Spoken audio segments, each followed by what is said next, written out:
మనిద్దరి మధ్యలో ఏ జన్మలో ఏ తీరని రుణం ఉందో, మరెందుకు ఇంతలో ఈ బంధనం ఇన్నింతలు పెరిగిందో.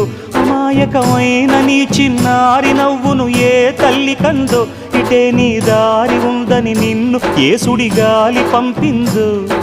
పాపం పుణ్యం దేవుడికెరుక, పేదకు దొరికిన బంగారు కణిక, పాలు వెన్నాలేవని అనక ప్రేమను తాగి పెరగవెసిలక. వలేసే పాడు లోకం కంటపడక ఉండు నాయనక, ఇలా నా గుండెలోనే గువ్వల కొలు ఉండిపోయింక. ఇటే పోస్తే ఎమున్నైనా నిలేస్తానే, మరింక ఏ కీడు నీ వంక రాలేదు.